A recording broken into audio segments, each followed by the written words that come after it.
గ్రామాలు పట్టణాల్లో యథేచ్ఛగా విక్రయాలు, కాసుల మత్తులో జోగుతున్న ఎక్సైజ్ ఉద్యోగులు, ఉత్పత్తి తనిఖీలతో కాలక్షేపం, విక్రేతలపై తూతూ మంత్రంగా తనిఖీలు, ఎక్సైజ్ పనితీరుపై ప్రజాగ్రహం, కథనాలపై ఎక్సైజ్ అధికారి నోటు దురుసు, స్థానిక విలేకరిపై మండిపాటు, అంతటితో ఆగక సిండికేట్లకు ఫోన్ చేసి ఉసుగొల్పారు.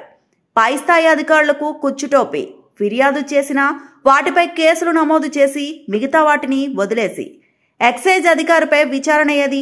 నిత్యం ఆ కార్యాలయంలో ఆ అధికారి మద్యం మత్తులో విధుల నిర్వహణ.